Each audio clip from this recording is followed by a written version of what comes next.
All by myself. You know, watching these films Don't wanna be made me wish all by. for a little bit of peace and quiet. Fine, I'll be off. I'll see you so. By rights, you should be doing this topic by yourself. That would be fun. Okay, well, What are you so going to this pick week? this week? Well, fuck off. We're going to discuss. Well, listen, Prick, yeah. talking to you, you Fucking stupid cunt. proper-looking cunt, ignorant fuck, little mini cunt. Jesus Christ, lads. Relax, it's only a podcast. The best bits. I'll use small words that you'll be sure to understand, you warthog-faced buffoon. What you just said is one of the most insanely idiotic things I have ever heard. Everyone in this room is now dumber for having listened to it. You are stupid, you have no taste, a lousy sense of humor, and you smell. Don't call me stupid. Hello, and welcome to the Best Bits, a movie podcast where we pick our favorite scenes from randomly selected, weirdly specific themes. This is Will, your co-host, writer of 3 films plus a Christmas special and a Star Wars, and I am joined once again by my co-host and writer of 1 1-bit films and 3 1-bit episodes of TV, Kevin. How are you, Kevin Lehan? What's the crack? The crack is mighty. I'm looking forward to this topic, Will. I have been watching so many films and I feel fired up to get going. And yeah, I think it's kind of apt, you know, best two-hander scene and the two of us. So I'm ready when you are. I think you might have to tee up your record scratch sound effect there because we're doing best solo or single character scene, Kevin. Unfortunately. Well, I'll let you take the reins there, so because I've just finished watching Stir Crazy, and I thought that's going to be, you know, my pick. Your best pick. Best two-handers. Okay, well, look, explain it to me. First of all, what's this episode called? Because it was originally best solo scene, and then you said no one's going to know what that means. Yeah. So then we did a bit of Googling. Googles. And what have we settled on? We've settled on best single character scene. No, we haven't. What is it? What have we settled on? We've settled on best one character film scene. We've settled on best... so fucking stupid. There's an extra word in there. Best one character film scene. Yeah, do you know why? Because when I Googled it, one came up with like 370,000 hits and the other one came up with like 17,000. So it's like, let's go with what Google tells us because, you know, search engine optimization and all that, that's exactly what every growing podcast needs. So this is yeah. best one character movie scene film. Isn't that's what we're doing? Well, it's whatever you want it to be. It's your episode. It's whatever the algorithm says it should be is what it's going to be. But I think we need to clarify because there are many, many scenes in films where it's just a single character up against the elements or whatever. Yes. But we're focusing on films that are built around a single character and it's a scene within that. So I feel, yeah, best one character film scene. Yeah. Not a film scene. Well, film, it would suit me because I grew up saying films. That's what I would call them. But And I grew up saying motion pictures. Oh, what did I say? Oh, I grew up saying, I love that picture. I love when I listen to old school Hollywood people. Well, we did used to go to the pictures. It wasn't going to the cinema, it was going to the pictures. Oh, I never went to the pictures. And we weren't all like 1940s dandies. It was genuinely like, are you going to the pictures? Yeah. What are you going to see? Sliver. I'm as you did when you were 12. I remember going to see Striptease and like being really nervous. As you do when you're fucking 12. I was really nervous where Michael Reardon would let us in the box office. Is that the one where she struts down the catwalk or whatever it is and she rips off her top and she's got 2 fierce weapons pointing? I was like, my God, is that anatomically correct? Well, I'll tell you this thing. It was, for all the allure of the poster, I remember it didn't live up to the expectations. I'll put it that way. You know. Was Burt Reynolds in that? No, maybe. I can't remember. Was he her pimp or something? She's a stripper, isn't it? It's around her being a stripper. Yeah, that would be correct. Yeah, but I don't remember. I genuinely don't remember the Demi Moore film we're obviously talking about. The one she's a stripper and then she goes into the Marines. That's it. Shaves her head. She shaved her head, went to the Marines, and at the end of it, Will Smith slaps Chris Rock. That's what happens. It's all coming back to me now. Yeah, that's that film. You've got it. That's the movie. Ditto. No.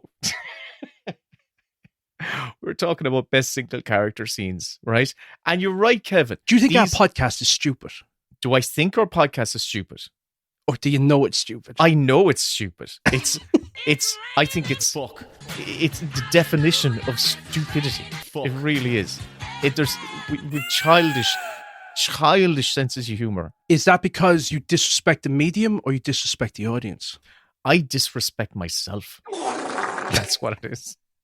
For Christ's sake, pull your pants up. Yes. We're going to be here all night. We will. Listen, you're right.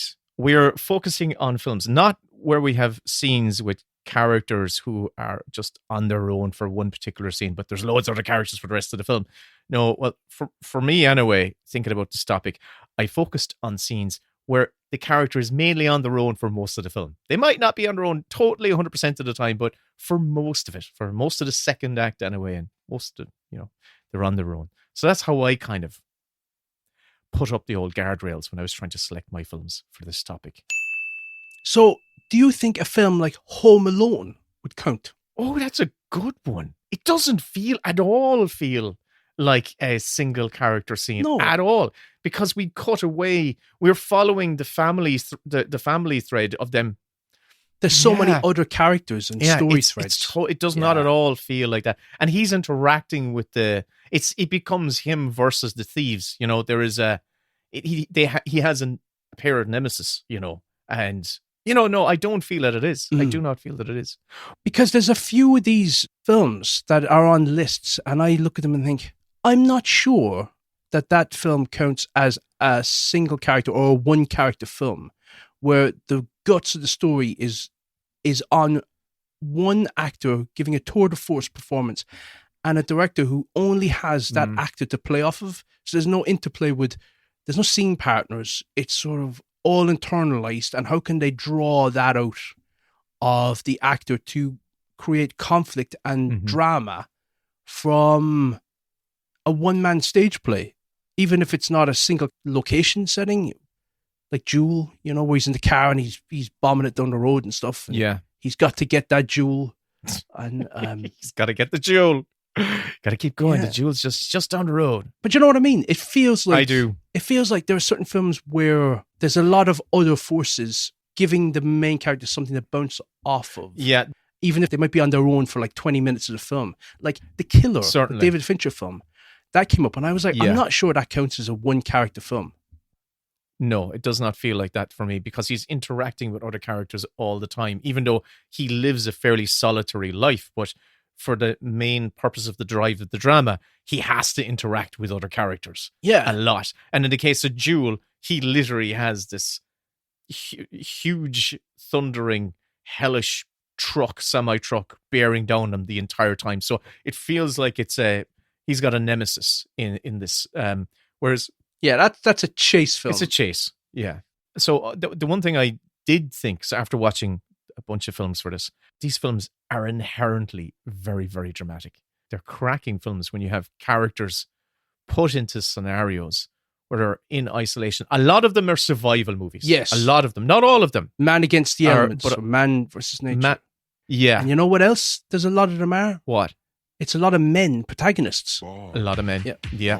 Far more male protagonists in these types of stories than female protagonists. Proper order. And I think it probably speaks to just casually dancing by Kevin's sexism right there. Just glance. That's what I do when Kevin drops clangers like that. If I don't react, he can't use it. Just glance by. Just glide. But I think it actually appeals. I think men fantasize. Not all men. About doomsday. Hold on. No, I didn't finish. I didn't finish what I was saying. I think men fantasize about doomsday scenarios. And what do I do if I was stuck in a desert island scenarios? I think it's a wish, and I wouldn't say it's a weird expression, but a wish fulfillment fantasy of men. You know, not wish fulfillment, but you know what I mean? Kind of like men kind of think about what would I do in a doomsday scenario quite a lot. Can I ask you a question based off of that then, that line of thought? Would you prefer to be washed up on a desert island by yourself, all alone? Okay. Or washed up on a desert island with someone you can't fucking stand? Ignorant fuck. Oh, God. But at least you could kill them and eat them. Well, that's true. Someone you can't fucking stand. Like, say God. me and you washed up. Or would you I just throw myself off a cliff. I'd help you out. I'd do that for you. Oh, you God. But do you have fantasies about sort of peace and quiet, retreating from the world and sort of like having a reprieve from the hustle and bustle of Donegal? Hustle and bustle, the metropolis that is Donegal town. I would say I fantasize about that more down to the fact that I have the hustle and bustle of having 3 young kids and all the things that go along with that. The stillness and the quiet. Like I remember spending a week on a writer's retreat out out in West Galway, in a hotel that had very little electricity. Out in West Galway, the whole point of the hotel was that it was fairly fucking cut off, right? It was out in West Galway, and it was a really eccentric Fawlty Towers-esque hotel. I have multiple stories to tell you, but the point being, like the bar area was lit by candlelight at night every night. Like there was no lights on. You told me this before. This was before you did that big pitch. This is before your first film was made. Yeah. Oh, yeah. Long before that, I was in college. Yeah, so I gotten a scholarship to go and take part in this for a week. But I will tell you this. So I fucking everything kind of your body gets used to a different clock. You never looked at your clock for the entire week, and you just kind of went into a room with other writers and kind of just fucking riffed for the day. And went for a meal and got up in the morning. But by the end of the week, right, my internal clock had just chilled the fuck out. And I got on a bus to return to Galway because I was living in Galway City at the time. And I remember on the bus journey going back in, seeing people walking on the streets and thinking and really getting kind of anxious, looking at them rushing. They were just walking at a fast pace. And I could feel the tempo of the world around pushing me the faster prams, and faster and waggling. faster. Yeah. Yeah. Just shuffling around Ayr Square. But my point is there was something really fucking calming about just going into a really slow rhythm of life, which I think you probably would get from being out in a desert island or in a forest or something like that. Something similar but different to what you're saying is I went backpacking, and a period of that trip I was traveling solo. I was by myself. And I was in Singapore by myself, and I was in Hong Kong by myself. And obviously there's loads of people around, but you can feel incredibly lonely when you're surrounded by loads of people you don't know. If you ever walk into a party, you don't know anybody there, you can feel very lonely despite being around people. But I felt by being in Hong Kong, not knowing anyone there, I felt at ease. I felt really like free. There was such a freedom to it where nobody had any idea who I was. Nobody cared about me. And I just felt sort of like what you're saying, just chilled the fuck out by the experience. And so I felt I wanted to cling on to that sense of like ease about myself where I did not care what anyone thought about me. I was just inhabiting the spaces that I was in, exploring, then came back to Cork, and it was like, my God, this place is just fucking go, go, go, go, go. I remember I might have even said it to you. Is everybody hyper, or is that just Cork? Yeah. Well, everyone's hyper, but also Cork is probably Cork as well. Cork's kind of hyper as well. You couldn't go in and buy some bread in the shop without it feeling like you were trying to disarm a bomb because everyone was like, go, go, go. And that's what it feels like. Yeah. But I've never had fantasies about being isolated. I actually would have the opposite. That would be my idea of a nightmare, to be completely isolated. Oh, I'd like it for a spell. It'd be lovely for a week. It'd be lovely. I wouldn't last 2 days on a desert island. I'd be the one that would be out swimming with sharks. Take me. Can I take you by the hand now, Kevin? As I want to kind of take you through my thought process when I was watching these films. Because I was like going, God, there's a lot of commonality that comes up in a lot of these films. And I kind of wanted to share it with you. And I saw a couple of films that I really enjoyed. I actually really enjoyed this topic. And generally the films were actually very, very good. Because they're inherently dramatic. Really, really, really dramatic. But in these films, generally, if we're talking about films where people are stranded and all that sort of stuff, generally what happens at the beginning is there's some scene where the shit hits the fan and they are thrown from their normal life out into the chaos, into the wilderness on their own, right? Mm-hmm. So, so there's all sorts of different, every film, well, not everyone, but a lot of them have examples. But there was one that stood out to me as one that I saw in the cinema and really enjoyed in the cinema, but kind of forgot after I'd seen it in the cinema, right? But I rewatched it for the purpose of this podcast.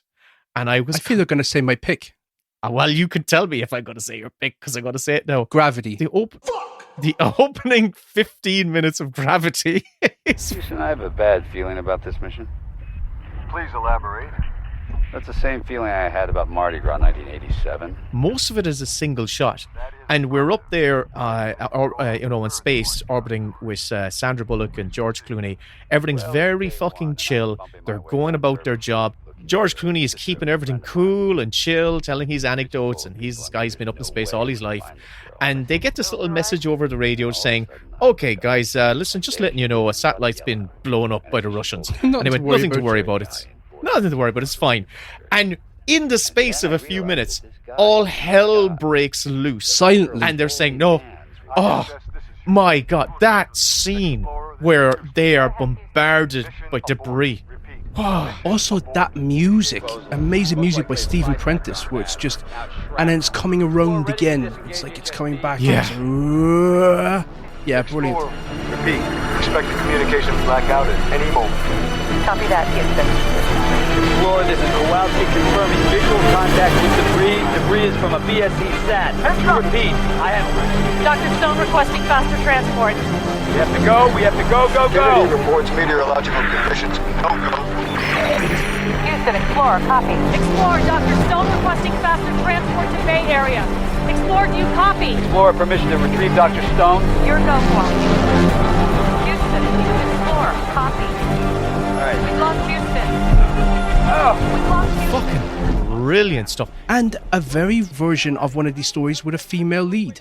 Yes. That I read up the casting that they went around the houses trying to get someone to star in this film.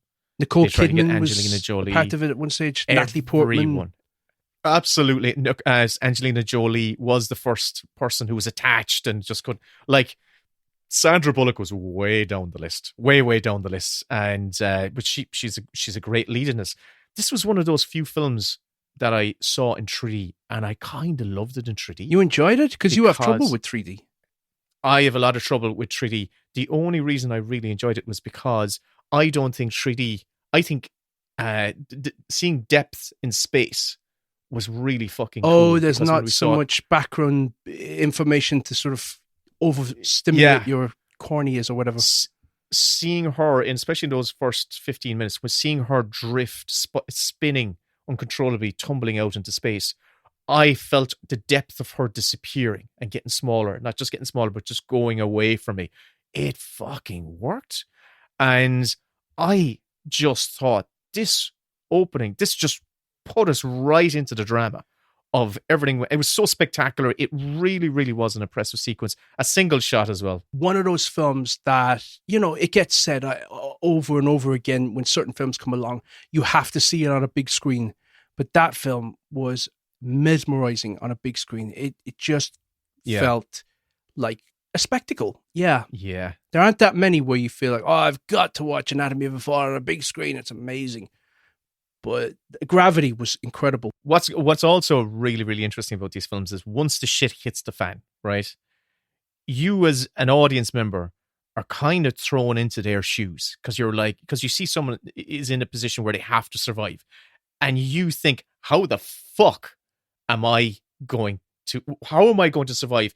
I.e., how is that character going to survive? You walk in their shoes, really, really embody them. You've kind of identified something that is really pleasurable about these films because you're watching somebody else's process of elimination, about trying to problem solve, and also maybe use survival skills that you weren't aware of. So you're seeing somebody maybe start the fire or try and create some sort of shelter or something. And that is fascinating to watch. It's one thing that I lament about an awful lot of modern movies is we've moved away from there being quiet moments with characters where you get to see them think. And when it's one character in a film, you're seeing them think through almost everything because you can't cut away. There's not much else that you can sort of focus on. So you're watching somebody process and plan and put into action different ways of solving the problem that they're stuck in. And it's so gripping. There's a couple of films that really stood out to me, and this one also is interesting. I kind of thought about this emerged when I was thinking about it. There are some scenarios where you have people who are thrown into these situations who are not equipped for these situations, and they really flounder and they really struggle. Give me some examples. Like, for instance, Ryan Reynolds in Buried. Thanks for calling the Conroy. Please leave a message after the beep. Paul Conroy has a lighter, a cell phone, 90 minutes of oxygen. I need $1 million probably left to die in this coffin. You know, he's really fucking panicking and he's really struggling in that situation. I anticipated that film being unbearable to watch. Like, it just seemed like, one, it's not going to work. You're spending the entire film inside a coffin with somebody who's buried alive. How are you going to make that into an actual cinematic event? Like, how is it going to come across where you feel like you don't want to switch off after 10 minutes because it's so boring and monotonous? But they managed to make that whole film gripping. Like, the way that they moved the camera and found interesting angles and found ways to show him struggling and dealing with it's just being stuck supine in a coffin. And the other thing was, I thought it would be so claustrophobic that I wouldn't be able to watch it, but that film was incredible what they managed to pull off. Like, it's really truly, with these kind of films, it reveals how strong the actor is and also how deft and dynamic the director is. Yeah, you can't hide. And that's one of those examples where you're absolutely right, where I didn't feel claustrophobic with him. I was like really sucked into what the fuck was going on. And he's one of those guys who starts off who doesn't have the skill set. So he's panicking. And you really feel that panic and that urgency. Whereas in Free Guy, I was just like, my skin was crawling. I was so, I couldn't wait to get out of the cinema. It was just killing me. Hold on. Is that Yes! That's a lightsaber, dude. But then when you have characters who actually are in the scenario almost by choice, it's really satisfying being in their shoes. So what I mean by this is like All Is Lost. You know, the Robert Redford movie. Did you ever see that one? I have not seen that. This is Virginia Jean with an SOS call. Over.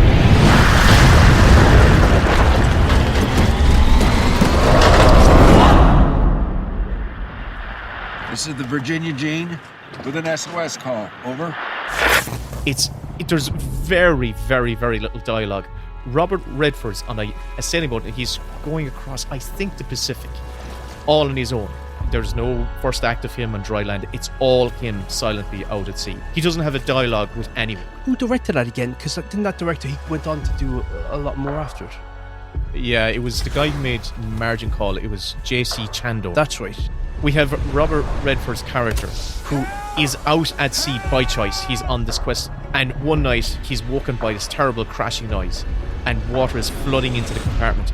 He climbs outside and he sees a shipping container full of babies' shoes has just crashed into the side of his hull and punctured his hull. And we just see him work the problem and figure out, okay, I need to patch up the hull. We see him just pacing up, and we see him solve problem after problem after problem. It's really satisfying. It's a great film. He was probably late 70s when he shot it as well. He looks fucking nimble and fit and able to do this shit. If you haven't seen All Is Lost, it's a good ride. It really is. You recommended it to me before, but I didn't manage to get round to it. So I'm definitely going to do it this time. I was just watching It's a all good these one. like double act movies this week and forgot. Poor Kevin. Fucking Kevin. Can I tell you that when I Go was on. trying to, because I thought there aren't that many one character films. There might be 20 films that people would offer up. Mhm. So I asked ChatGPT to recommend right. a film. Best writer on the block, I hear. Right. Yeah, it is. A producer's friend. I know him well. I asked it to tell me some titles of one character films that predate the early 2000s. And of course, as ChatGPT tends to do, it started talking fucking nonsense. And I had to keep correcting it. But it did eventually get to a point where it recommended one to me that I'd not heard of. And I looked it up and it was online. And it is a film called Secret Honor. It was directed by Robert Altman and it stars Philip Baker Hall as Richard Nixon. The Reds, the Reds, the Reds, the Reds. Atheistic, godless, spying Reds. Hiding under democratic beds. Oh, the Reds, the Reds, the Reds, the Reds. The Reds, the Reds, the Reds, the Reds, the Reds, the Reds, the Reds, the Reds. That's what the country believed then, and I believed it too. As a matter of fact, my platform was, I believe in America, and I believe in real estate, and the Reds, the Reds, the Reds. It was shot by student filmmakers in 1984, as I said. It's like the definition of a chamber piece. It's all within this study as Richard Nixon is dictating his thoughts into a tape recorder and with cameras as he's about to go to trial. And he is talking to himself and going through his thought process and what he meant by this and what he thinks people should know about such and such. And it is remarkable to just see what's essentially not just a single character film, but a single location film and a single scene film. There are very few cuts in the whole thing. And as I said earlier, these kind of films, they expose the ability of the actor and they sort of force the director to show us what they can do with a camera to keep it dramatic and interesting. And that film really tells you that both of those people are fantastic at what they do. So, yeah. This is why I love doing this podcast. Because of me. This is because of ChatGPT. This is the reason I love doing the podcast. We have found the ultimate helpful researcher. Watch what you say. Easy. Right. I've never even heard. I'm going to reiterate the name. Repeat the name. Secret Honor. Secret Honor. Directed by Robert Altman, came out in 1984, and you found it on, did you say YouTube? It's on YouTube. I mean, it's one of those Janus film releases, and it's probably on the Criterion channel as well. But it's on YouTube, so if any of you guys are on Irish YouTube, you can watch it right now, or use a VPN and watch it. But it's there. Vipin it. And Vipin it. And yeah, I think it really reveals both the abilities of Robert Altman and Philip Baker Hall's incredible talent. Oh my God. That's amazing. They told me that the China plan would be my Excalibur. A plan for peace is what they told me. A plan for good, for greatness. My Camelot. I want to mention two other films, and actually one film that was in particular, which was my favorite. How the fuck am I going to survive this film? And a film that I had an absolute blast with in the cinema. It wasn't the first one. The first one was Locke. Oh. What happened? I'll fix it. It'll all go back to normal.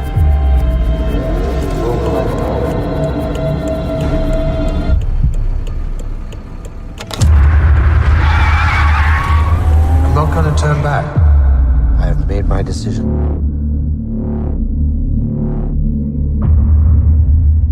Locke is one of those films which isn't as good as Buried because I don't think it's directed well enough. It could easily have been a stage play. It could have easily been a radio drama. Locke doesn't do much with the camera. It just sort of sits there. No. And it's got a sort of an ochre, hazy, tungsten lighting effect. And he's got this mellifluous Welsh lilting voice as his whole world is collapsing. The way he's so calm. He's so calm when he's delivering the worst God. news in the world. And it's like, it's very soft on the ears, actually. I can't do a Welsh accent, but it's something like, get the sheep out of the concrete. Don't worry about the concrete, just get the sheep. We're going to get the cement and the cement is going to be poured all Do you over see the fucking difference though between site, concrete and it and will cement? go well. I was watching that film and I was thinking of our podcast friend, Jonas Govaerts. Our special guest on Best Car Scene. Yeah. And a contributor to the Horror October on Patreon. And what Jonas achieved with where he was able to place the camera in that film, it was coming to mind. I went, Hazard. oh my God, if only I had a Jonas here to actually kind of like direct this a bit better. But I was still really drawn into the drama because it's all set in his car. His life is coming to pieces and it's all in real time. And yeah, it was pretty good. That's not the film I wanted to mention. Why I brought that up is because he's working the problems, multiple problems via his mobile phone. And it's fucking great drama. If it was a radio play, I think I would have enjoyed it as much. It's good. It's very, very good. But the film I wanted to bring up as a great example of satisfaction in watching someone solving the problem in a really extreme environment was The Martian. Because I fucking had a blast with The Martian. Great book, great film. It's so entertaining. It's so entertaining. During the mission on Mars, our satellites detected a storm, and we had to abort the mission. But astronaut Mark Watney was killed. This has been a shock to the entire world, but I'm still alive. I gotta figure out how to grow food on a planet where nothing grows. But if I can't contact NASA, none of this matters anyway. Mark Watney is still alive. The Martian. But that's one of the films where I was quizzing you about, like, if The Killer isn't a one-character film, The Martian certainly isn't. Yeah. Because there's a huge ensemble in that who are going to rescue him. He's the one that shitting in fields and making potatoes. But you've got Kristen Wiig and all the guys at NASA headquarters. And yeah, Jessica Chastain. You're right. Listen, you are right. Thank you. I'm sliding this one in there because it is primarily Matt Damon versus Mars, which is trying to kill him. But I'm putting it in there because I love how he survives. And he survives by focusing on the next problem and focusing on the next problem after that and the next problem after that. And that's kind of one of the big lessons I took away from this. I was looking at it kind of going, that's how you get through life. Shit. Is you just solve the next fucking shit. You use your shit. You've got shit. It can be useful shit. And use it to help solve your problems. What's that line from Twin Peaks: The Return? Shovel your way out of the shit! Another type of scene that came up in a lot of these films was scenes of self-surgery. Oh. Which usually is quite harrowing. Oh, well, I can tell you now, straight up. There's one that's on the list, and I point blank refused to watch it at the time. And as much as I love our podcast, I'm not putting myself through watching that film because, as I've told you off mic and maybe on a mini bits, I had to bleed myself in order to do an allergy test. And of course, as I have such a sensitive nervous system and a very strong vasovagal response, I fainted twice. And that is like 14 and a half dead stone weight, face first into a fucking bookshelf, dragging all down on top of me. And I know for a fact that if I was to put myself through that particular film, I would be vomiting all over the place and fainting. So, sorry. I wonder, are you going to mention the film that I am going to bring up? Gravity.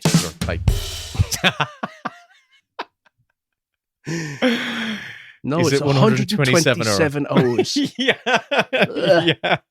My name's Aaron Ralston. My arm is stuck. I will never watch that film again because of that scene. I'll never watch this again. Jesus. I'm sure everyone knows that 127 Hours is based on the true story of the survival drama of this guy played by James Franco. Do not give up. Who likes to go out into the desert and just run around the rocks for a while. On this one particular occasion, he decides to leap a crevasse. His foot slips. He drops down the crevasse. He's okay, but as he's falling, a rock which has been kind of like just dangling there for thousands and thousands of years is knocked loose and comes down at the worst possible angle, jamming his arm between it and the rock face. And he's trapped. And the film follows the next 127 hours. He has to chew through his own arm, doesn't he? It's awful. It's genuinely it genuinely is a horrific scene, because what Danny Boyle does very effectively is that he manages to use the tools of cinema to capture the sense of him shattering through the nerves. Oh. When he has to go through the nerves, that was the most painful part. Oh. He has to break the arm before he actually... And they let that man do the Olympic opening ceremony. Which was amazing, by the way. And that was when the UK peaked. That was the season finale of the UK. You're talking about the man who ate through his own arm? Yes, 127 hours. That was the peak of the UK. No, the 2012 Olympics opening ceremony was a fucking unreal. It's just that scene is going to burn. I'm never going to watch the film again because of that scene. It wasn't graphic in the sense that they don't show you, but through cinema, they've made you feel it. As Dennis would say, it's the implication. Yes, there we go. Yeah. Who's Dennis? Always Sunny. Oh, okay. Right. My God. Sorry, I'm still a bit sore that he didn't get a nomination for... Oh, shit. He should have. He should have. The fucking acting branch. Acting branch needs to cop itself on and, give the votes where they're deserved. Breaking news, an Academy member says Oscars need overhaul. I take it back. I'm joking. I will cap cut that and put it on our TikTok. Absolutely joking. Hey, so you know the other type of scenes that I noticed coming up? these people are out there. What are you laughing at? I'm laughing at myself trying to kind of go through this topic. I have a path. It's a very meandering path, but it's going to get us there. A lot of times when we have people in isolation, humans are a very interesting bunch because we always yearn for companionship, even when there's no other person around. Even in those dire times when, you think about COVID, when we're all alone, we just desperately craved companionship, someone just to chat to. So listen, a couple of films came up where there was amazing examples of people just going a bit mad and creating companions for themselves.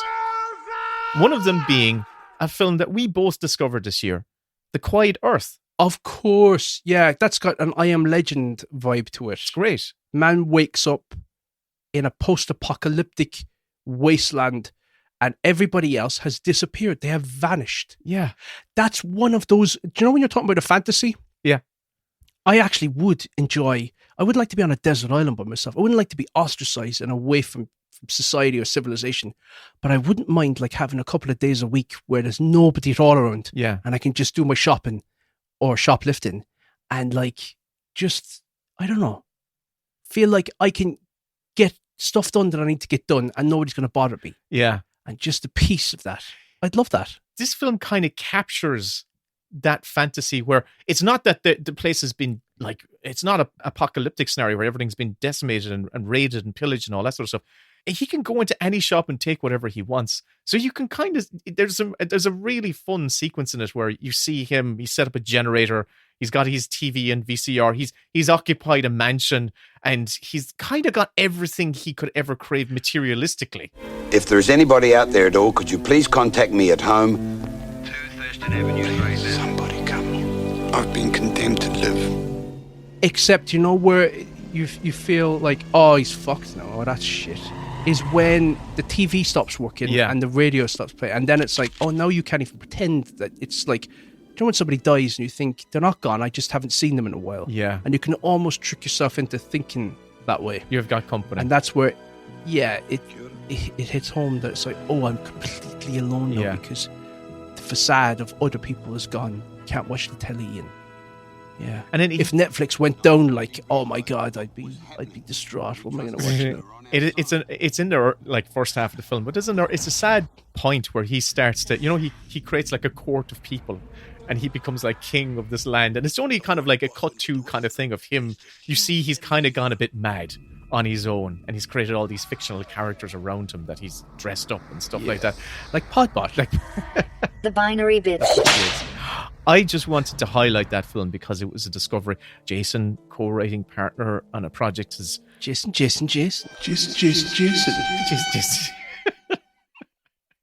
He was the one who introduced me to that film. I really appreciate it. Another film. Does Jason listen to the podcast? No. All right, Jason, you fucker. Yeah. But enough people do listen to podcasts that also know Jason that would tell him. Tell Jason he's an awful fucker.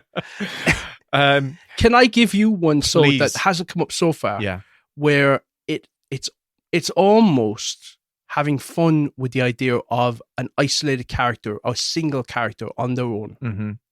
And it's Moon, the Duncan Jones film, with Sam Rockwell. Yes.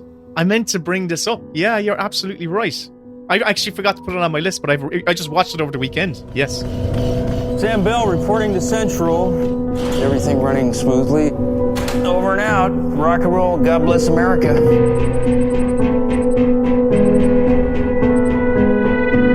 Good morning, Sam. Do you want me to cut your hair there? Lunar Industries remains the #1 provider of clean energy worldwide due to the hard work of people like you. Daddy just has to know. 3 years is a long haul, you know. I know you're really lonely up there, but I'm proud of you. 2 weeks to go, Sam. 2 weeks to go, buddy. I'm going home. Looks like we got a live one. I'm gonna go out. Okay, Sam. That's my favorite Duncan Jones film, but it's also a brilliant sci-fi film. Yeah, it is. It's great. Yeah, it's really good.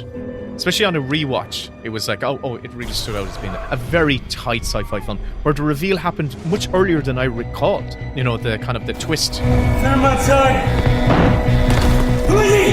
You tell me who that is! Perhaps you're imagining things. I always find, like, if you ever come across somebody who's like your complete doppelganger, do you know when you walk into those changing rooms and they have mirrors on every side and you get to see yourself from all angles? It's like, oh my Jesus Christ. I don't like where this is going. No. Are you saying you saying you found your genital doppelganger? Is that what you're saying? No. Okay. No. Right. Don't hate me because I'm beautiful. I was just going to say that if I did see my doppelganger, to be able to see them from all angles, I think it would I'd freak out. It'd be so like ego shattering. It's like, oh my God, you're actually fucking gorgeous. Someone, I can remember when I was a kid, someone saying, oh my God, see that boy over there? He's the exact double of you. And I remember like feeling really territorial and I wanted to murder them. Just feeling and like... that's how you learned you had a brother. There's only one me. There's only one me. And there only ever will be one. And that was the end of Colin Collins. Colin Collins. No, but you know when somebody takes a picture of you from a bad angle. Oh yeah, it's like, which is Annie. Oh, that's their picture. And you're like, deleted. To meet your doppelganger, I'd be like, you're getting murdered. I can't look at you. I can't. Yeah, we have to be at least half a continent apart. But they managed to make that very dramatic and actually quite poignant. And I think it's a fantastic film. Oh, it's really good. And I think it's slightly become more obscure over the years because it had a flush where everyone had watched it and had raved about it. But I go back and revisit it because it's still as good as it ever was. And it's one of the very few sci-fi films of the last 20 years that is a classic in my eyes. And that soundtrack is a soundtrack that I have listened to. I think it's one of my top listened to soundtracks of the last 5 years, without question. Clint Mansell. Yeah. It's very, very, very, very good. Yeah, I really enjoyed that film. And I'm so glad you brought it up because I forgot to put it on my list, even though I watched it. Have you ever seen Swiss Army Man? Because this one falls into that category as well. I haven't seen it. Okay. And it's surprising to me because I loved Everything Everywhere All at Once so much that I should go back and revisit it. I just forgot to get round to it, but I should watch it. It's a very unusual film, and I don't think it fully works. It would have been better suited to have been an animated film. And part of the reason it doesn't work for me is because it's not really that bothered with the survival aspect of things. Paul Dano is stranded on a deserted island with a corpse played by Daniel Radcliffe. And there's some ludicrous humor in it. Like he can articulate the body so that he flatulates and he vomits and he regurgitates whatever he last drank, and he rides him like a jet ski because he's learned how to control his flatulence. So he can ride Daniel Radcliffe as a jet ski. He turns. Are we still talking about striptease? We're still striptease. His erection becomes a radar for. I actually don't know what the radar is for. I don't actually know. This summer, I need you to help me get home. Okay, buddy? help has arrived. Okay, buddy. He's the ultimate friend. You're like the multi-purpose tool guy. With the perfect set of tools.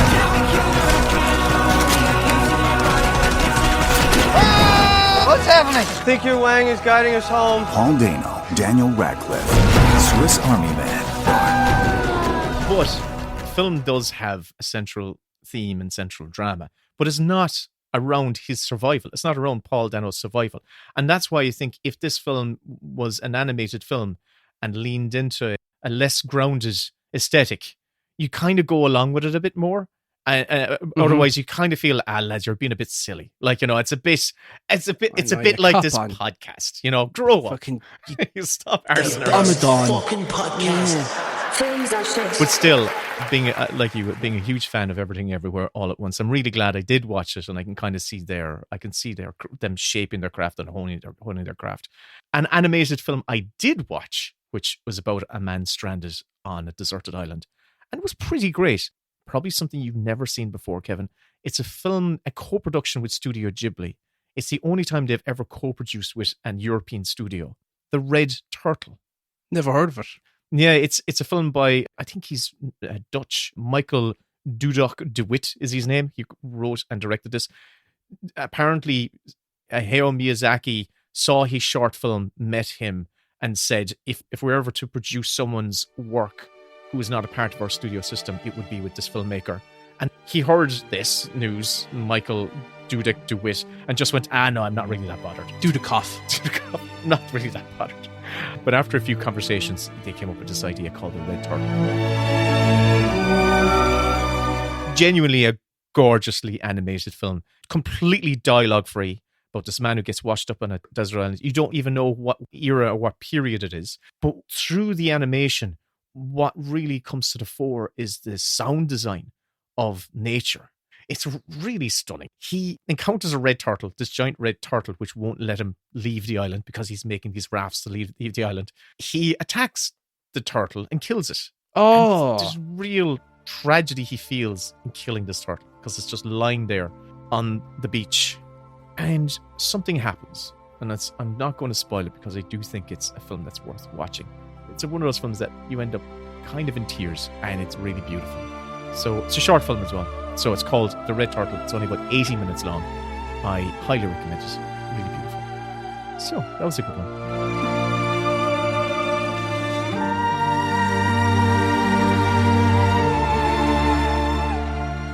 And listen, I asked for some help on the Discord from our patrons over there for some suggestions for this topic, and I got some good ones. And can I just say, because I always tell people that the Discord is the wild fucking west, and everybody there is basically, they're out to get me, I don't feel safe. He's an outlaw out there. Yeah, he's an outlaw on the Discord. I am.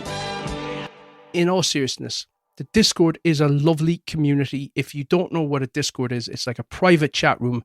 We managed to get enough patrons to be able to populate it with a lovely bunch of people who genuinely are such great crack to hang out with.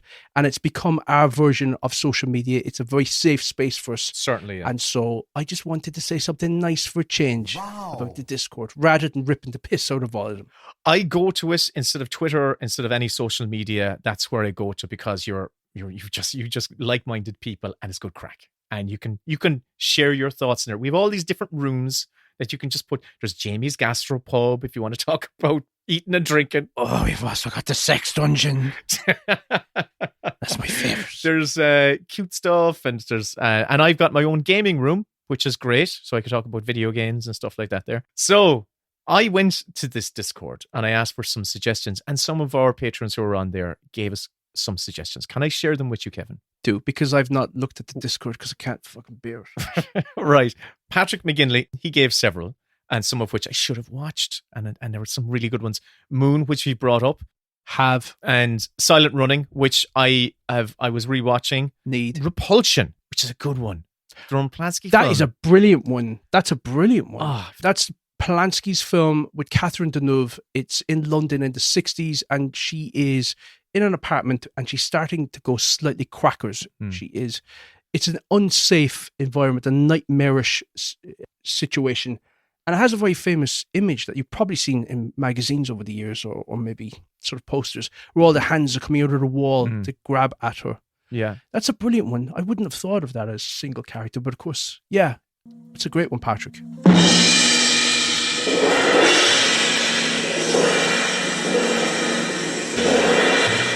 He's got a couple others. He says, I Am Legend and the original Omega Man. The Omega Man as well, which I've never seen. What's his That name? doesn't feel like Charlton Heston, isn't it? Charlton Heston. That doesn't feel like he's on his... Well, I guess he is. He's in a mansion by himself. Yeah, no, you're right. I'm getting it confused with Soylent Green. No, yeah, Omega Man, that would count. Excellent. Good film, I enjoyed it. The last man on Earth lives in a fortress. Discovered check. How does that grab you, Caesar? The last man on Earth always carries... Life of Pi and The Martian. He also recommends those as well. Don recommended The House of the Devil and The Shallows, which I was looking for and I couldn't remember its name. The Shallows is a good one. The Shallows is genuinely a good one. What's that one? And I didn't get the time to go into it. Blake Lively ends up on a buoy. Yeah.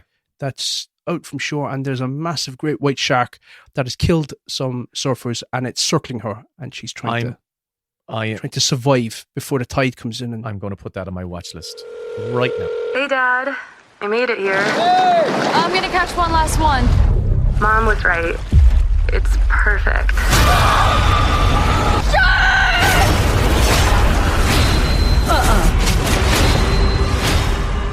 I'd say that's the second best shark movie there's been. That's impressive. And there've been a lot of them. James Doherty said an interesting one for documentaries. He brought up Free Solo, the climbing one, which I have not seen. Been meaning to watch and I have not seen it. It's on Disney Plus. I've seen it, but there's a lot of sit-down interviews in that. Oh, okay. Because I think his girlfriend is living with him in the van or traveling with him and talking about him as we see him perform these death-defying climbs where it really is horrendous. Or I think it's the documentarians are actually part of the documentary. Don't spoil anything. It's all hazy in my memory now. But I really want to see that one. Well, you don't see him die on camera. They tell you afterwards. Okay, so I'm joking. Okay, thank Christ. But the boulder problem has a 10-foot section that's incredibly difficult. That's the worst hold on the entire route. So you get maybe half your thumb on the hold. Then you roll your 2 fingers over the thumb, switch your feet, left foot stems out to this really bad sloping black foothold. Switch your thumbs. And then reach out left to a big sloping bread loaf type hold that feels kind of grainy. From there, either karate kick or double dyno to an edge on the opposite wall. In some ways, it makes more sense to do the big 2-handed jump because you're jumping to a good edge, so there's actually something to catch.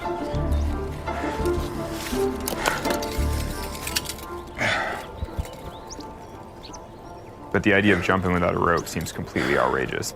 If you miss it, that's that. Now, I kind of covered all of the main films I wanted to talk about. But before I get to my main pick, Kevin, of course, I want to hear from you.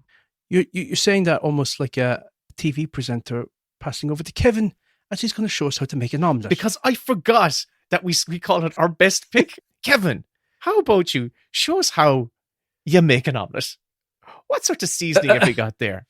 And are you going to put some I'm just going to add 2 other films that I don't particularly have much to say about, but they are worth dropping in here. And that is Mike Flanagan's film Hush, which is about a deaf woman who is in a cabin alone, and it's a home invasion film where it's just her and another guy that is mostly off camera for most of it. Right. So it's like it's all on one person's shoulder to carry us through the film, and then that's worth bringing up. And the other one called No One Will Save You, and it's another home invasion, aliens. Right. Okay. Yeah. Mm-hmm. Okay. What about you? What's your best pick for this one? Well, you kind of brought it up already, and it's one of the very few films where it's a female lead, and I saw it in the cinema, and we talked about the opening scene, but I thought I would talk about the final scene, and it's in Gravity. So use the power buttons. Here.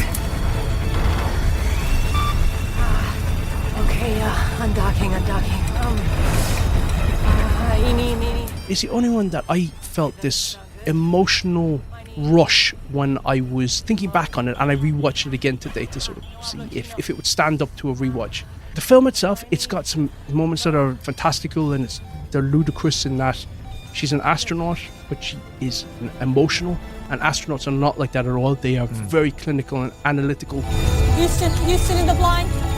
This is Mission Specialist Rhinestone, reporting from the Shenzhou. I'm about to undock from Tiangong.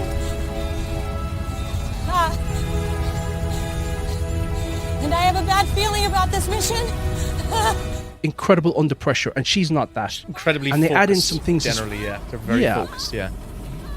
And they add in things to sort of humanize her, where she's lost a kid and she's grieving that, and the story is about her sort of coming to acceptance about loss and wanting to, live again. And those elements I find are just a little too heavy-handed, where it can feel a bit nauseating. And some of the traps that these stories can fall into that I personally hate. And if I ever have it in a script that I'm writing, I will try really hard to pull them out, and that's characters talking to themselves in a really forced or artificial way. And she does that a few times in order to make it as accessible and broadly entertaining to as many people as possible. It'll be one hell of a ride. But the final scene in the escape pod, I'm ready. and it's going down, and she's talking to NASA, and she doesn't know if anyone can hear her, and she's saying what's happening, what she's going to do.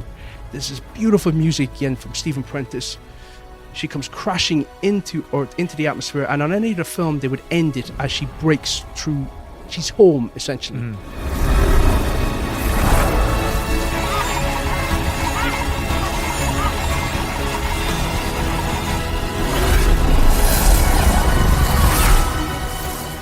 But the story keeps going, and she crashes into this lake.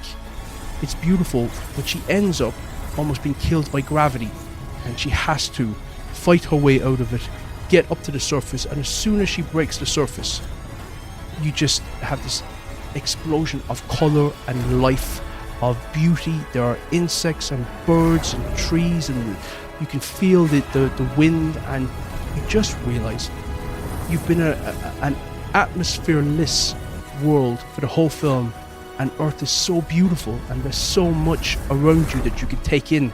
And she swims up the shore, she lies there panting, grips the earth, and it's sort of, you feel like you can take a breath with her, and you realise, God, don't we have it so great on this planet.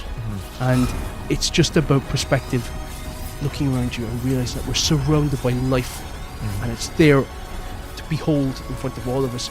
And it's beautiful as it's music swelling, and it ends on that shot with her having survived and gone through a nightmare scenario. It's a lovely ending to that film.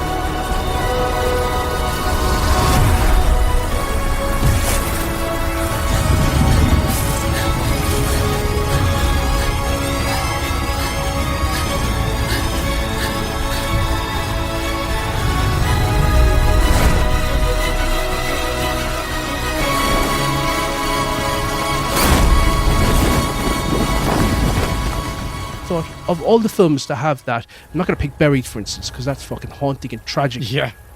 But this was lovely, and so that's why. Wonderful. I chose it. It's one of those films that I'm so glad I got this topic, that I got the chance to revisit it, because it's one of those films you kind of forget. You know, you watch it, you have a great experience in the cinema, and you move on with life. You're rooting for her as she's coming crashing into the atmosphere, and I always try to build these into my scripts, and obviously I'm talking about stuff that nobody's seen or read, but you want to get to a moment where you feel like you're watching a World Cup final, and it's come down to a penalty shootout, and your guy is going up to take the shot that's going to win the game for your team, your country, and your heart is in your throat. And if you can build it into a script, you're leaning forward, you're tense, and you're rooting for them, like, come on, you can do it, come on. And I love that in films, and this has something that gets very close to that. And that's what these types of stories elicit from the audience really effectively, because I've noticed with films, is that an audience wants to root for someone. And if there's no one there, let's say even halfway decent on the screen, and they're a complete bastard, we'll root for the bastard, because if there's no one else there, we've no choice.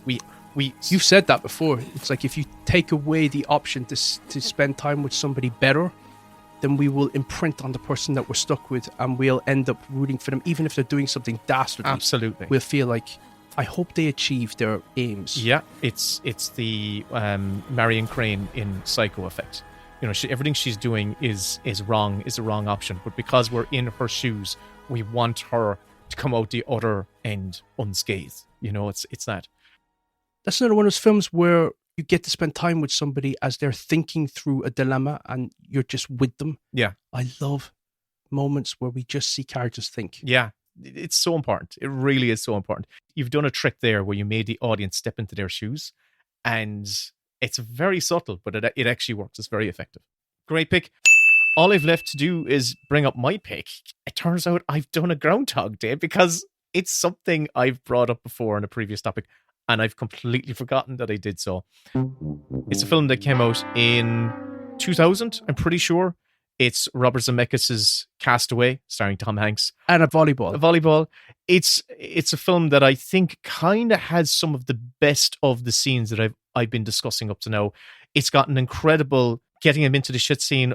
Plane crash, isn't it? The plane crash is fucking brilliant. You really feel that sense of panic as that plane goes into the sea. You can't see what's happening. You just feel it. You can feel the wind. You can see glimpses of light and sparks and things, but you feel like you're part of a plane crash. It's sort of jarring to be in a plane crash at night. And the way he's tossed around as it's going down, it really is visceral, and you feel it.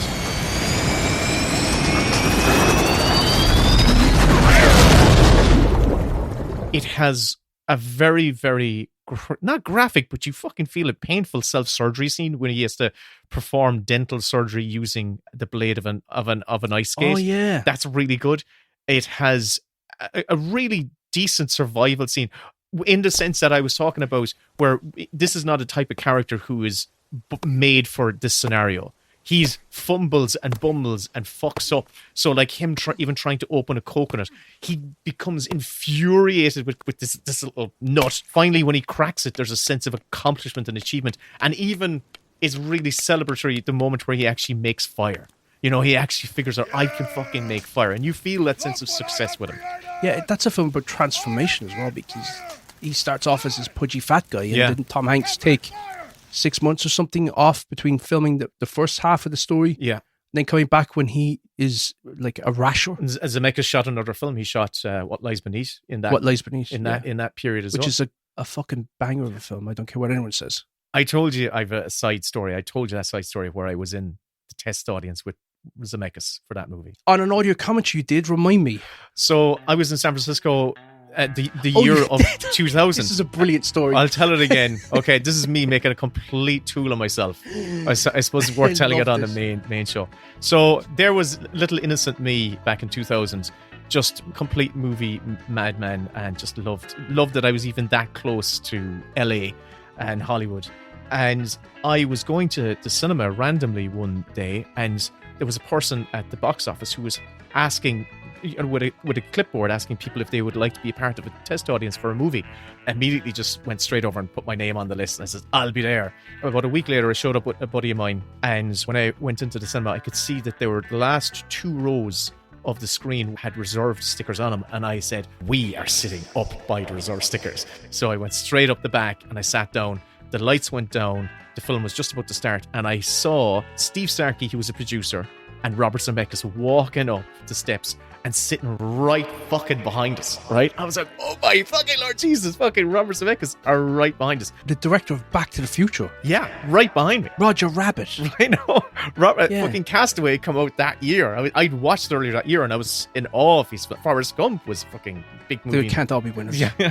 Anyway, film finish. At the end of these test screening things, you have to fill out a form. Like, give all your reaction to it. You can write areas where you can write your comments and all that sort of, like, just, give your thoughts. I swear to God, I took it so seriously. I really thought this is my one chance to actually have and input in an actual real fucking film. I wasn't a fan of the film. And the reason I wasn't a fan of it was there were just too many fucking jump scares. Ease up and that shit was just driving me mental. Maybe you helped them refine it then, because I don't remember there being that many jump scares. Faces in the water and it's like, boo. Yeah, I think it wasn't egregious. When I said there was too many, maybe there was one. It was just enough to turn me off. So myself and my buddy were the last ones leaving the screening, and I'm like, had my card and I handed it to the person who was collecting these things at the end. I walk out into the lobby, and there I see in a huddle in the middle of the lobby was fucking Zemeckis and Steve Starkey and the other producers. And I went, oh shit. And I went, oh God, I've got to go up. I got to get his autograph. Oh my God, I can't. And I got him to sign my social. I said, sorry for interrupting. Would you mind? Could I get your autograph? And he went, oh yeah, sure. And Steve Starkey that was Robert Zemeckis on my left. Steve Starkey was on my right. And he says to me, oh, were you in the movie? And I was like, yeah, I was, yeah.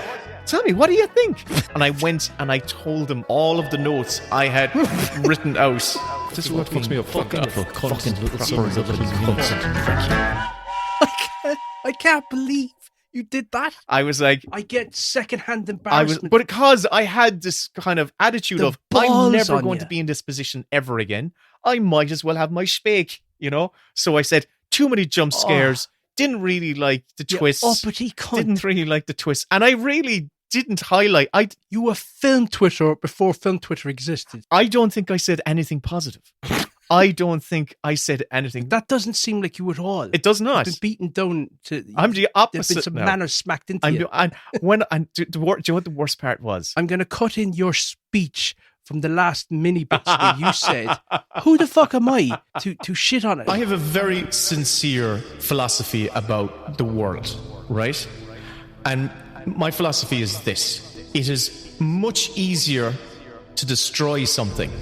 It takes less skill, it takes less talent, it takes less energy, it takes less time, and it takes less intelligence than it is to create anything. But it's a lot more fun, so fuck them. How I've changed. You dirty hypocrite. Can I give you the clangor? Can I give you the real clangor then? I went and I gave my spiel to Steve Starkey, who just smiled and nodded and, accommodated me. Once I was done, I turned back to Zemeckis to get my autograph. And he's a tall man. And my God, if looks could fucking burn a hole through your skull. You deserved it. I deserved it. I felt so small when he just glowered at me and handed me back the autograph. He just glowered at me. Can I? It's worth it for the story. But anyway. Yeah. Oh, I deserved it. And I think I've seen the error of my ways. That was me. That was coming from a point of someone who'd never created anything and was so desperate and didn't know how to. I thought by adding my 2 cents, I was actually helping with the creation, right? I am taking this moment. Redeem yourself. Redeem yourself now. I am here saying that for me, Castaway has got all of the best elements of these single character movies. It has an incredible fictional companion in the form of Wilson, who, when Tom Hanks is separated from Wilson, you feel his utter despair at losing this deflated volleyball with a blood handprint face. You really do feel it. But for me, the film at the time, I didn't know how to take it, but now I think it's a brilliant decision. Is when Tom Hanks's character finally does return to the real world, we see how the trauma of sleeping in a cave for years makes it almost impossible for him to sleep on a soft bed anymore. How the woman that he loved when he left and how he was about to propose to, and who his love for has kept him alive for so long, that when he returns, she still loves him, but tragically she's moved on. That broke my fucking heart to smithereens, and particularly that scene where they meet each other in the rain. Do you think the experience in Galway at that retreat changed you so much that's... I've got stories. But I just want to say I think Castaway is an absolutely wonderful film. Tour de force of filmmaking. Robert Zemeckis, when he was on fire, he made the best of cinema. He used all of the tools. He pushed the technical boundaries. He made Tom Hanks lose a ton of weight, and he made us fall in love with a volleyball. So listen, there really couldn't have been another option or pick for me for this topic. It's Castaway. It has to be. I love you, and I'm going to see you soon, and you know what that means. From Academy Award-winning director Robert Zemeckis. Hey, is all this turbulence from Santa and those 8 reindeer? At the edge of the world, Hello? Chuck Nolan is about to discover no one can save him. It's a search area of size in Texas. But himself. We'll have a match, will you? I have made fire! Tom Hanks. Castaway, rated PG-13. No matter what Zemeckis does, he has contributed in such phenomenal way to my childhood anyway, and to movies. Fantastic filmmaker. And we could have even brought up like Contact, because there's an awful lot of that which is just Jodie Foster on her own. And What Lies Beneath is a very good film. I love it. Yeah, I want to rewatch it again, actually. I do want to revisit that film, and I think I'm afraid to revisit it out of sheer embarrassment. That's what's going on. But I had the pleasure. We might get him on the podcast. Oh, it would be great. Anyway, I had a meeting at his company then a few years later, like, just mad. I was like, oh God, if only he knew. Nothing will top me having a meeting at Marvel and talking about Superman the movie, because I've never read any Marvel comics, so you know. I love Marvel. Listen, I think we can close the book on this topic.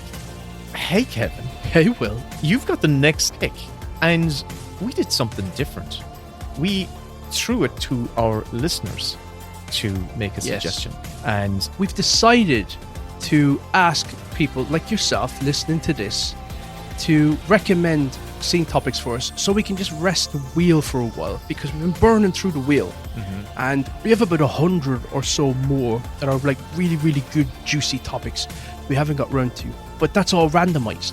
And sometimes we get a great one, and sometimes we get one where we're like having to like really think, like, what can we make an episode out of MacGuffins?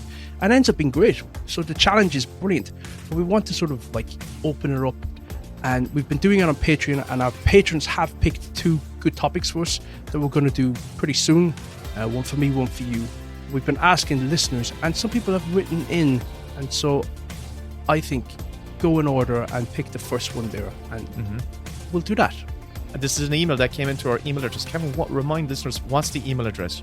Go to bestbitspodcast.com/contact. You don't have to like enter any of your details or anything, but we will get your message directly that way. So yeah, that's great. Just go to our website. So here, this is the first one that's in here, and it's from Jules, and it's for you, Kevin. And Jules says, here's one for you. Best underwater scene. Is that specific and odd enough for you? I've got a few ideas myself, but would be interested in your takes. Keep up the great work. You brighten my drive to work really well. That's nice to hear. And P.S., if you don't include Night of the Hunter or Justin Hoffman, did I say Justin Hoffman? Dustin Hoffman sulking at the bottom of his swimming pool in the film with Al Pacino. I know. I'd be very upset. Well, thanks very much, Jules, because we are going to be throwing that topic to Kevin for the next episode. And I'll be honest with you, I actually like this topic because it's not overwhelming. Sometimes you get ones there and it's like fucking best fight scene. Oh, God. Oh, Jesus. Oh, my God. That's like thousands of options. Underwater scene, we can go all over the place. We can go from musicals to comedies to submarine movies. I love submarine movies. I do. I do. Night of the Hunter, I always thought that image in that film was shot for real and it wasn't a dummy. You know, with Shelley Winters under the water. It's an incredible shot. Yeah, we'll get into it. So, next episode, best underwater scene. Thanks, Super. Jules. Yeah, thank you. And as I say, go onto our website, bestbitspodcast.com/, and you can write in with your scene topic suggestion for us. And send us a little. I love the little compliment we got there from. That gave us a boost. Send us your nudes. Oh God. Let's see what we're dealing with here. Oh God. Oh, and we'll start rating them. We'll start ranking people and rating them. Jules here, he sent his picture, and I'm going to give him a solid 7. And I don't know if it's a man or a woman. Jules could be either. Yeah, it could be either. Yeah. Well, based on this picture, they're definitely something. So I'm going to give them a solid 8.5 out of 10. Fair play, Jules. Great. That'll do, Will, won't it? Yeah, for sure. Well, thanks for listening along, and thanks, Kevin, for for sitting and listening to me babble about this topic for over an hour. And thank you for not mentioning the fact that I've just been splayed out here with my Duke splits with no trousers on again. God bless you. It's impressive. It's incredibly impressive. I'm amazed. Pod button I have been practicing. All right, that's enough. Take care, everyone. See ya. Bye-bye. I'll show you how to split, you bastard. The Best Bits podcast is produced by Will and Kevin. All audio clips and music heard in this episode is the intellectual property of the respective copyright holders, and no infringement is intended. If you enjoyed this episode, please consider becoming a Patreon member, where you'll receive bonus shows where we talk about recent releases and what we're up to. And you'll receive access to our Discord chat room where we hang out with our listeners. Search the Best Bits podcast on Patreon or click on the link in the show notes.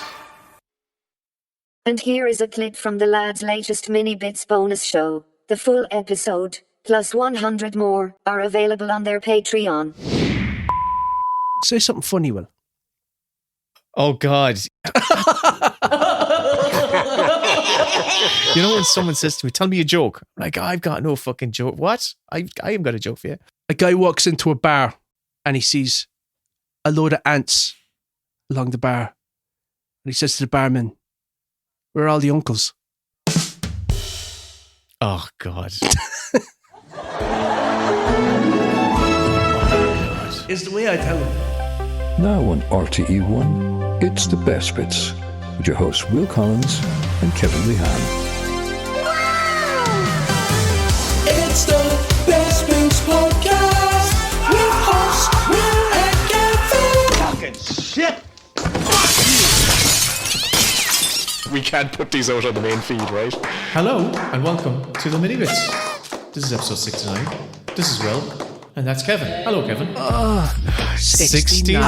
Nice. I was just about to say to you there that Luke, who is 9, is going around 69, LA, 69. Why? Because obviously the lads at school are going 69. None of them know what 69 alludes to.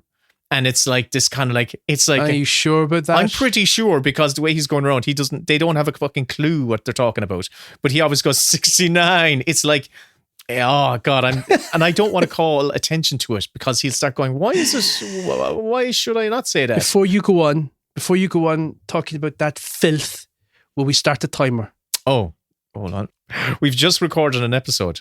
We did, yeah. I'm going to set it. Best underwater scene. I went on for ages and ages. Felt Who like knew that? You know, there's so much to talk about with being underwater. Then I suppose life is hard, and we all feel underwater these days. Okay. Drowning in debt. There we go. Kevin, what are we here to talk about today? Because the clock is ticking. Well, I have been watching an awful lot of Jean-Claude Van Damme films because I listened to Nick de Semlin's book, Last Action Heroes. Yes. It is brilliant. I loved his first book, which was, I think it was Crazy Fun Guys. Wild and Crazy Guys or something like that. You'll know it if you Google it. That was a brilliant book, but that was all about the comedic titans of the 80s, like Steve Martin and Chevy Chase and Eddie Murphy and guys like that. And this one is focused on the action heroes: Sly, Arnie, Seagal, Chuck Norris, and Jean-Claude Van Damme is in there. And I realised by listening to that book that I had only seen a handful of Jean-Claude Van Damme films. I'd seen Time Cop, I'd seen Sudden Death, I'd seen Universal Soldier.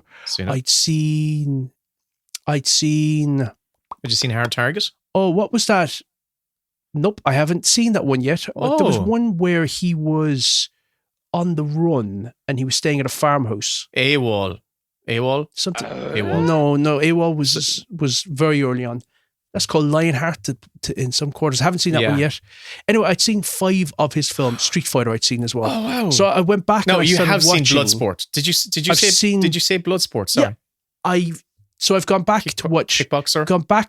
Let me tell you. I can't finish the sentence. I've gone back to watch some of the films that I haven't seen, and I've become a fan of Jean-Claude Van Damme now. He is such a giddy presence on screen. he's got a particular energy which is very different to all the other guys, which is he just seems like a lunatic 12-year-old boy. He's always bearing his arse. Like, he loves his arse. Right. And to be honest, I guess if you had an arse like him, you'd be the same, because he's 50% buttocks. But he is he's brilliant crack on screen. So I went back and watched Sudden Death, and that film is fucking brilliant. It's so much fun. Mostly because it looks so much better than 90% of films these days. Like the production values and the fact that they have thousands of extras, and you've got like badasses with silencers and a few killing people. It's dumb as a rock, but it looks great. So I love that. I watched Double Impact. Yes. He co-wrote that, and he starred in it twice, and it's not nearly as obnoxious as I thought it would be. But, you know, where it solidified for me was the final image of the film, where he basically gives the AOK symbol to the audience, looks straight down the barrel of the camera, and it freeze frames. And I thought, yeah, he's just like, he's loving life, and that's quite infectious, I think. But yeah, I've been watching a lot of old 80s and 90s action films. You have Nowhere to Run was the name of the one in the bar now. That's one, yeah.